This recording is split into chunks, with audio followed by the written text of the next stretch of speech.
यंदाची अक्षय तृतीया साजरी करा नवीन गृह खरेदीनी। आम्ही घेऊन आलोय तुमच्या स्वप्नातलं घर। आजच बुक करा। कर्जतच्या मध्यवर्ती ठिकाणी उभारलेलं भव्य आणि देखणं टॉवर 1, 2 आणि 3 BHK फ्लॅट्स, दुकानं आणि ऑफिसेस यांसाठी उत्तम पर्याय।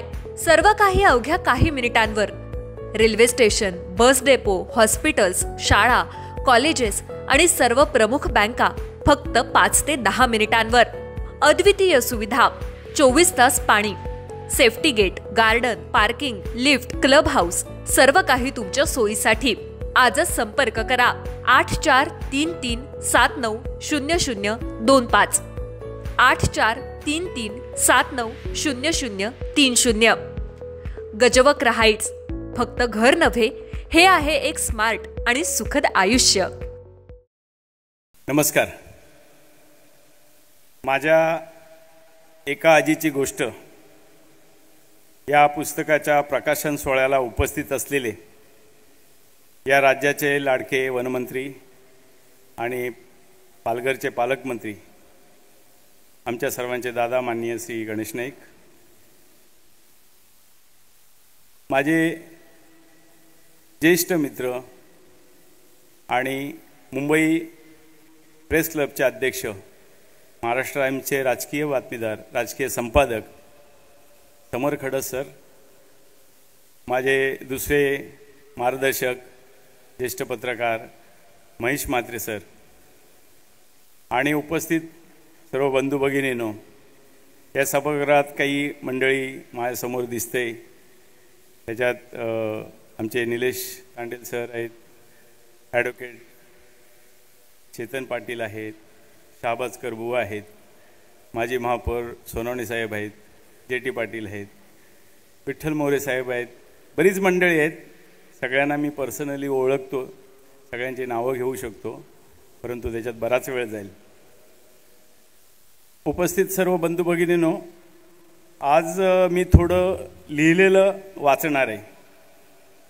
त्या बसपाच्या नेत्या मायावतीसारखं फरक एवढाच आहे की त्यांना कोणीतरी लिहून दिलेलं त्या वाचत होत्या आणि मी मात्र मीच लिहिलेलं वाचणार आहे। त्यामागचं कारण मला जे सांगायचं आहे की या भाषणातून काही महत्त्वाचे मुद्दे सुटू नये, हा त्यामागचा उद्देश आहे। आता पहिला प्रश्न असा विचारला जातो की पुस्तक लिहिण्याचं कसं सुचलं, म्हणजे यानंतर तर हा प्रश्न सर्वजण विचारणार आहेत। या सभागृहातील 90% लोकांना असे वाटत असते की यापूर्वी आपण म्हणजे त्यांना सगळ्यांना वाटतं की आपण कविता लिहावी, कथा लिहावी, आत्मचरित्र लिहावं। काही जणांना हे स्वप्न प्रत्यक्षात आणता येतं, तर काही जणांनी ते अर्धवट सोडलेलं असतं। काही जण अशी अनेक स्वप्न उराशी बाळगूनच या पृथ्वीतलावरील आपलं कार्य संपवतात। म्हणून असे म्हटले जाते की स्मशानभूमीत अशी स्वप्न बाळे हजारो लोक कायमचे विश्रांती घेत आहेत। सुदैवाने माझं तसं झालं नाही। आजीवर पुस्तक लिहावं असं कळायला लागल्यापासून वाटत होते, पहिले पुस्तक लिहीन तर ते आजीला समर्पित असेल असे मनाशी ठरवून टाकलं होतं। नवी मुंबईतील 67 गावांच्या गोष्टी लोकसत्तेत मी छापल्या। त्यावेळी अनेकांनी सुचवलं की याचं पुस्तक काढा, प्रत्येक गावाला एक इतिहास आहे। पण मी म्हटलं नाही, पहिलं पुस्तक जर काढेन तर आजीच्या चरित्राचा असेल आणि त्याचा मुहूर्त जर खऱ्या अर्थाने मिळाला तो करोना काळाचा। या अज्ञातवासात अनेकांचे छंद, इच्छा, अपेक्षा उफाळून आल्या आणि त्याला मी पण अपवाद नाही। म्हटलं करोना काळात आपलं काही बरं वाईट झालं तर आजीची गोष्ट पुढील पिढीला कळणार नाही। करोना काळात खंडाळ्यासारख्या थंड हवेच्या ठिकाणी निसर्गरम्य वातावरणात मी होतो। माझे आजोळ आणि खंडाळ्यात बरेच साम्य आहे। माझ्या आजोळात दूध झरा आहे, ज्याचं नामकरण मी केलं, तर खंडाळ्यात मोती झरा आहे, ज्याचं वर्णन दस्तूरखुद्द साहित्यसम्राट, ज्ञानवंत, बुद्धिवंत, ग्रेट पत्रकार आचार्य आत्रे यांनी त्यांच्या करेच्या पाणी या खंडात केलेलं आहे। या मातीत त्या मातीचं पुस्तक लिहिणं हा एक दुग्ध शर्करा योग होता। अभय सर बसा ना। माझे खंडाळ्याचे घर एक्झॅक्टली आत्रे यांच्या घराखाली आहे, त्यामुळे वान नाही तर थोडा गुण लागला आणि मी भल्या पहाटे उठून या पुस्तकावर काम करायला लागलो. बघता बघता 20 प्रकरणं हातावेगळी झाली. एक टाकी लिखाण झालं. माझी एक पत्रकार मैत्रिणी एक दिवस म्हणाली की विकास,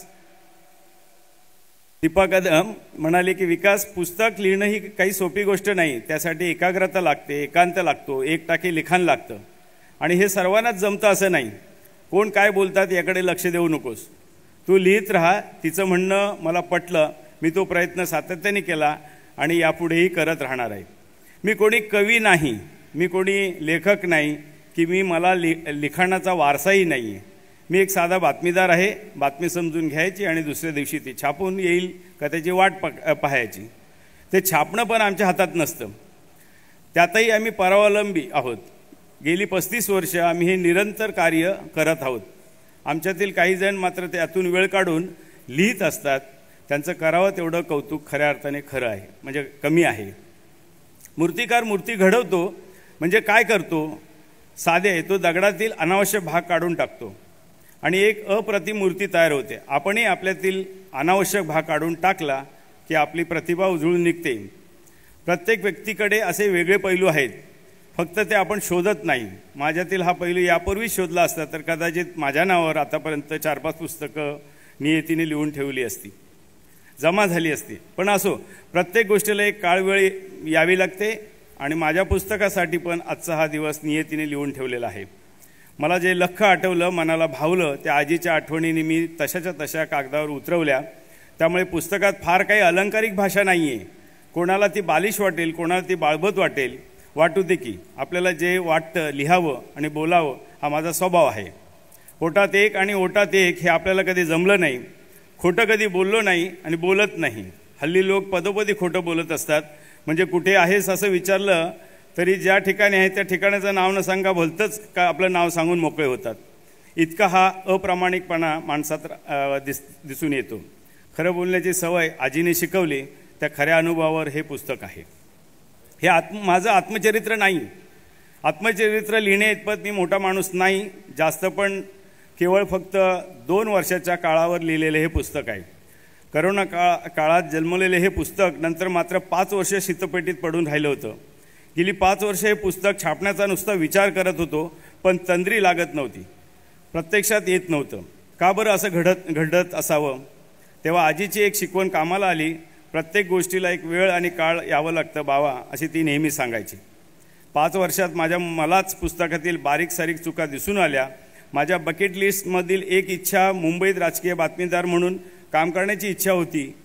आमचे संपादक गिरीश कुबेर यांना मला ती संधी दिली. मी गेली 2 वर्ष मुंबईत काम करत आहे. आणि दुसरी गोष्ट म्हणजे दादा सुदैवाने या माझ्या काळात मंत्री झाले आहेत. अशा अनेक गोष्टी घडणार होत्या, म्हणून कदाचित हे पुस्तक प्रकाशनाला विलंब लागला असं मला वाटतं. जे आठवत नाही, पण काही लोकांना जे आठवत नाही पण लहानपणीच्या गोष्टी मात्र चांगल्या लख्ख आठवत असतात. कारण मेंदू नावाची हार्ड डिस्क त्यावेळी कोरी असते. आजीच्या प्रती कृतज्ञता आहे, ती फक्त व्यक्त झाली आहे. तुमच्यावर उपकार केलेल्या माणसाबद्दल तुम्हाला जाणीव असली पाहिजे. ही जाणीव आता शोधून सापडत नाही. माझं जीवन समृद्ध करणाऱ्या आजीची ही गोष्ट आहे. मला एक प्रश्न नेहमी पडतो की रामाची आजी कोण होती? तुम्हाला माहीत आहे का? कृष्णाची आजी कोण होती? तुम्ही सांगू शकता का? शिवाजी महाराजांना डॉक्टर बाबासाहेबांच्या आजी माहीत आहेत का? फार खोलात गेलात किंवा गुगलची मदत घेतली तर कदाचित या आज्या कळतील, पण सहज सांगता येणार नाहीत. कोणाला रामकृष्ण, छत्रपती शिवाजी महाराज, बाबासाहेब आंबेडकर यांच्या आजे कोण आपल्याला माहीत नाहीत. यांच्यावर आजीचे संस्कार झाले नाहीत का? या महापुरुषांची शिसू आजीने काढली नसेल का? आजीने त्यांना भरवलं नाही का? लाड केले नाहीत का? प्रेम माया केली नाही का? संस्कार दिले नाहीत का? आजीने त्यांना सगळ्या गोष्टी त्यांना गोष्टी सांगितल्या नाहीत का?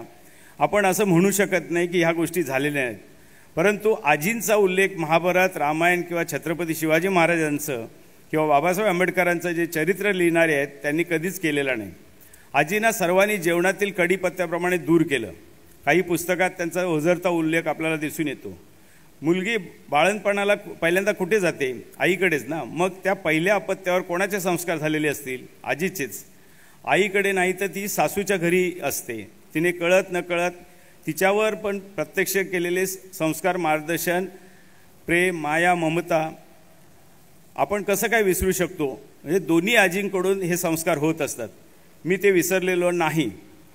अवघी 2 वर्ष मी आजीकडे शिक्षणासाठी गेलो होतो. त्या अगोदर तिच्या कुशीतच माझं बालपण गेलं होतं, पण ते समजण्याच्या वय नव्हतं. 2 वर्ष माझ्यासाठी आजच्या पोस्ट ग्रॅज्युएशनसारखे आहेत. या दुनियेत जगण्यासाठी लागणारे स्किल माझ्या आजीने कळत नकळत शिकवले. आजोळातील निसर्गाने धडे दिले. या पुस्तकात आजीने शिकवलेल्या छोट्या छोट्या गोष्टी आहेत. निसर्गाचे रंग आहेत, माणसाची रूपं आहेत, देवांची श्रद्धा आहे, त्याच्यात भूताखेतांच्या गोष्टी आहेत. श्यामची आई श्यामवर संस्कार करू शकते. ज्येष्ठ अर्थतज्ञ नरेंद्र जाधव आपल्या वडिलांच्या गोष्टी सांगू शकतात, तर विकासची आजीही काही बालमनावर संस्कार करू शकते. मी या लोकांना एवढा बुद्धिवंत आणि कीर्तिवंत नाही, पण आजीने हे आमच्या आयुष्यात महत्त्व आहे हे लोकांनी विसरू नये हे सांगण्याचा या पुस्तकातून खरा प्रयत्न आहे. हे पुस्तक तसं अपूर्ण आहे. मी ते खोलवर जाऊन लिहिलेलं नाही. जेवढं मस्तिष्क पटलावर कोरलं गेलं ते कागदावर उतरवण्याचा प्रयत्न केला. माझी आजी नखशिकांत सुंदर होती. लोक तिला उगाच सुंदरीबाई म्हणत नव्हते. तिचे खरे नाव जयवंतीबाई शिवराम शिर्के. मी आजीकडे अनुभवलेल्या 2 वर्षांच्या अनुभवाची ही शिदोरी आहे. आजच्या काळात आज्या मोबाईलवर आणि नातू दुसऱ्या मोबाईल असं दृश्य ग्रामीण आणि शहरी भागात आज घरोघरी दिसत आहे. तेव्हा मन खिन्न होतं. तेव्हा वाटतं की या नातवांना आमच्यासारखी आजी भेटली असती तर या पिढीचं आयुष्य किती समृद्ध झालं असतं. आजी हे चालतं बोलतं विद्यापीठ आहे. तुमच्या सर्वांच्या हातात मोबाईल आहे. गुगलवर सर्च करून बघा. आजी या विषयाला वाहिलेली बोटावर मोजणी इतकी पुस्तकं आहेत. माझ्या मते संपूर्ण आजीला वाहिलेलं हे जगातील पहिलं पुस्तक असावं. प्रत्येकाला एक आजी आहे. ती चांगली की वाईट हा भाग वेगळा, पण तिने केलेले चांगले संस्कार तुम्ही कधीही विसरू शकत नाही. कृतज्ञता म्हणून आजीवर पण 4 ओळी प्रत्येकाने लिहून ठेवायला काय हरकत नाही. तुम्ही ही कृतज्ञता ठेवता तेव्हा तुमची मुलं अशीच कृतज्ञता ठेवत असतात. ते बघतात तुम्ही तुमच्या आईवडिलांना आजीला किती महत्त्व देत असता. तुम्ही जे आज पेरणार आहात ते उद्या नक्कीच उगवत असतं. आमची एक ताई आहे, मावशीची मुलगी. ती आपल्या नातवावर लावत असलेला जीव मी बघतो. तो शाळेतून येईपर्यंत तिचा जीव कासावीस होत असतो. सून कामावर जाते, सासू मुलगा सांभाळते, पण अशी दृश्य कमी आहेत. संयुक्त कुटुंबात ही दृश्य आता बघायला मिळतात, पण आता जॉईंट फॅमिली कुठे राहिल्या आहेत. कमवते आया त्यांच्या आईवडिलांच्या जीवावर पोरं सोडून कामावर जातात. काही मुलं शिशुवर्गातील शिक्षकांना किंवा त्यांची काळजी घेणाऱ्या बायांनाच आई समजतात.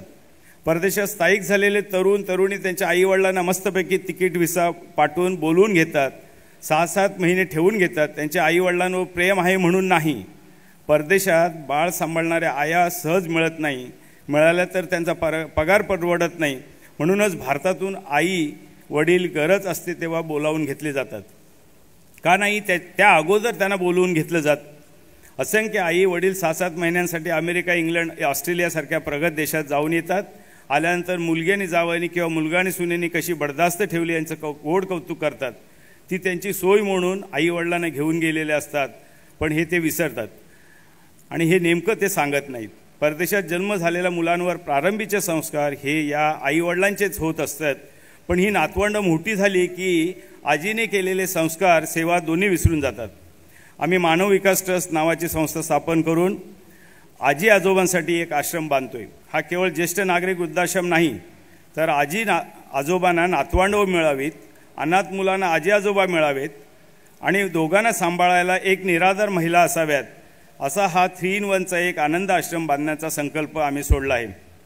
एका छताखाली 3 आश्रम अशी ही संकल्पना आहे. उतरणवर लागलेल्या या मंडळींना एकटे सोडू नये यासाठी हा कुटुंबाश्रम संकल्पना आहे. दुसऱ्यासाठी काहीतरी कर हे संस्कार आजीने मनावर बिंबवले. त्याच भावनेतून मला शक्य होईल तसे सामाजिक कार्य मी करण्याचा प्रयत्न करत आहे. आणि यासाठी पाली सुधागड आहे, तिथे 3 एकर जागा आम्ही आमच्या मानव विकास ट्रस्टने घेतलेली आहे ऑलरेडी, आणि तिथं आश्रम उभारणीचं कार्य सुरू आहे. त्याचं एक म्हणजे तुम्हाला एक उदाहरण म्हणजे ऐरोलीत उभे राहिलेलं तुळजाभवानीचं मंदिर आहे. त्या मंदिर उभारणीत आमचा खारीचा वाटा आहे. आजीच्या देवपूजेचे ऋण फेडता आले. आजीच्या देवाऱ्यातील पूजा आणि श्रद्धा दोन्ही गोष्टी आठवल्या, म्हणूनच हे मंदिर माझ्या हातून उभं राहू शकलं. असे मंदिर व्हावं हे कदाचित आजीची इच्छा असेल. अशा प्रकारचा आश्रम उभा राहावा ही पण आजीची इच्छा असेल. ती पूर्ण करण्याचा आम्ही प्रयत्न करणार आहोत. मनाला जे पटलं ते मी केलं. त्याबद्दल जगाला काय वाटलं याची कधीही विचार केला नाही. आजीकडे जाण्याचा विचार याच हट्टातून निर्माण झाला होता. आजीकडे गेलो म्हणून मी आज इथे उभा आहे. नाहीतर माझी वेगळी वाट निर्माण झाली असती असं मला नेहमी वाटतं. आजीच्या आशीर्वादाने आतापर्यंत जे जीवन समृद्ध झालं, पुढील हे जीवन समृद्ध होईल असा विश्वास आहे. संकटे येतील आणि ती जाणार आहेत. संकटांबरोबरच ते संकट कसे निवारण करायचे याची शक्ती जन्म घेत असते. असा विश्वास आजीने प्रत्येक वेळी दिला. मधला बराच काळ मी सार्वजनिक जीवनापासून लांब राहिलो होतो. प्रत्येकाच्या आयुष्यात असा पॉज येत असतो, यातून कुणीही सुटलेला नाही. आजीच्या या पुस्तकाने पुन्हा आयुष्याला एक प्रेरणा दिली. भगवान श्रीकृष्ण म्हणतात की आयुष्य ही एक जीवनयात्रा आहे. तो प्रवास सर्वांना पूर्ण करावाच लागतो. थकलात तर थोडी विश्रांती करा आणि पुन्हा आपल्या प्रवासाला नव्या दमाने सुरुवात करायला हरकत नाही. या पुस्तकाच्या निमित्ताने माझा हा प्रवास पुन्हा एकदा आपल्यासमोर आलेला आहे. आणखी 4 पुस्तकांची संकल्पना डोक्यात आहे, त्या पूर्ण करण्याचा मी प्रयत्न करणार आहे. या पुस्तकासाठी माझा मित्र प्रशांत मोरे याचे योगदान फार महत्त्वाचे आहे. त्याने पुस्तक निर्मितीची सर्व धुरा सांभाळली. पुस्तक कधी येते अशी सारखी विचारणा करत होता. त्याचा दबाव कायम होता. बांगर साहेबांनी, जे अजून आलेले नाहीत पण येणार आहेत, अभिजित बांगर सरांनी, माझे मित्र महेंद्र कोंडे, साळवी काका, संजय भाटे जे विधी अधिकारी होते पालिकेत, माझी मैत्री अनगा यांनी कायम या पुस्तकासाठी माझ्यावर दबाव कायम ठेवला. माझ्या दोन्ही मुली परदेशातून पुस्तक पप्पा कधी लिहित आहे हे सारखं विचारत होती. त्यांचंही या ठिकाणी मला आठवण आहे. त्या तिकडून लाईव्ह आहेत सध्या. त्यामुळे हे पुस्तक प्रत्यक्षात येऊ शकले याची मला जाणीव आहे. या पुस्तकाला कोकणचे सुपुत्र पद्मश्री मधु मंगेश कर्णिक यांची प्रस्तावना लाभली हे मी माझं भाग्य समजतो.